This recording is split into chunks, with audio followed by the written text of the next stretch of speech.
Hello, Internet, and welcome to an episode of The Moderate, a show dedicated to analyzing the news in an informative and non-biased way, free of partisan influence.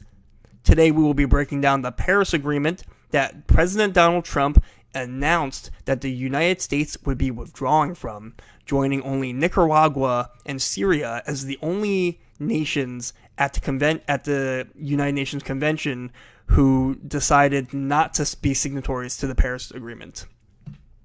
Now, the agreement was reached at the end of the Obama administration, and Trump has repeatedly called for the U.S. to withdraw from it throughout his campaign. There were many within Trump's administration who tried to push against this decision. These included Ivanka Trump and Jared Kushner, as well as Secretary of State Rex Tillerson, with Chief Strategist Steve Bannon and EPA Director Scott Pruitt being the voices in favor of withdrawing from the deal, citing economic reasons. And Trump indeed did say economic reasons as the reason today for why the U.S. would be withdrawing, saying that the U.S. would potentially return to the Paris Agreement under more favorable terms or would negotiate a better agreement to replace the Paris Agreement going forward. But what is the Paris Agreement?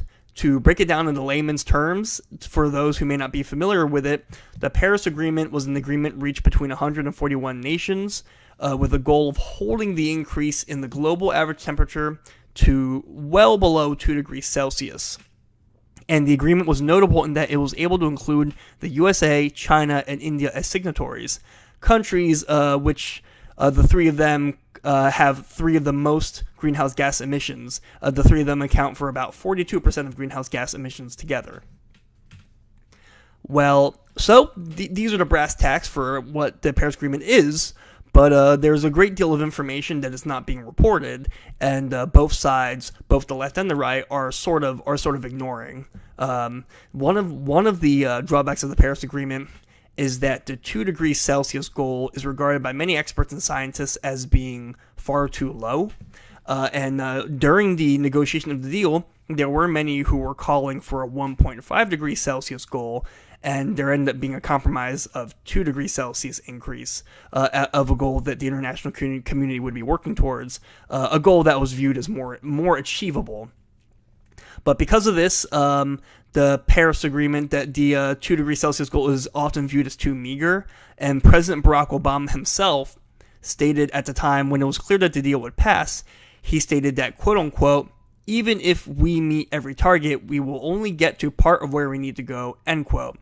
And he also stated, quote-unquote, this agreement will help delay or avoid some of the worst consequences of climate change and will help other nations ratchet down their emissions over time, end quote.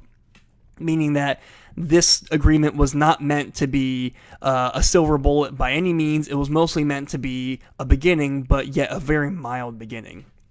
But perhaps the biggest drawback of the Paris Agreement is that each country in the agreement gets to decide, while everyone in principle is working towards that 2 degrees Celsius increase goal, each country gets to decide their own carbon emission cutback goals. And on top of that, there is also nothing in the Paris Agreement written in terms of enforcement. There is no binding language, or there's no form of international law being invoked to hold all the signatories to their pledges. This is in big contrast to the Kyoto Protocol, which was agreed upon in 1997, notably of which the USA and China are not participants. So the Kyoto Protocol, every country that signed on to that was bound to their pledges to cut greenhouse gas emissions. But under the Paris Agreement, there is no such binding language in the agreement whatsoever. This was intentional because it was difficult to bring so many countries together, particularly nations such as China and India, and the intention of this was to have the Paris Agreement be more flexible, for this to exactly be just a starting point.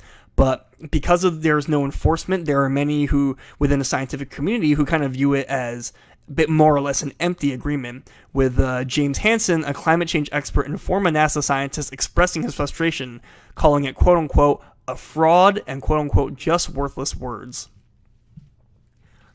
So what is our verdict here at The Moderate? Our verdict is that the Paris Agreement is a good start, and it is a monumental agreement with so many nations, over 140 nations being involved in it. However, with such a small goal for derailing climate change, a 2 degrees Celsius increase goal, on top of that, with no form of method of enforcement of each country's pledges, the Paris Agreement is primarily a symbolic gesture and primarily just sends a message to the rest of the world that the world is coming together on the issue of climate change. Now, just because it's symbolic does not mean that it is not important. So if Trump were to decide to leave the Paris Agreement, which he did today, that undoubtedly is sending a message to the rest of the world that the United States is no longer could potentially be deprioritizing environmental issues in favor of more nationalistic or more America First issues, as Trump has often phrased it. However, as Trump stated that they were leaving the deal, but but in his speech, he did not specifically mention that the issue of climate change was not an issue. Instead, he mostly seemed to phrase the issue as not being worth the potential economic drawbacks.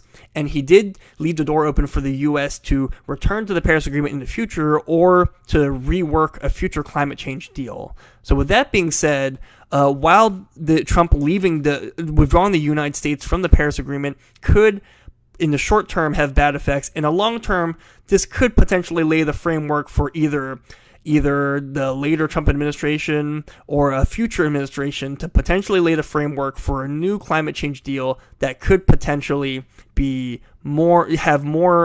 potentially carry more weight than the Paris Agreement in terms of enforcement and in terms of a higher goal for decreasing carbon emissions.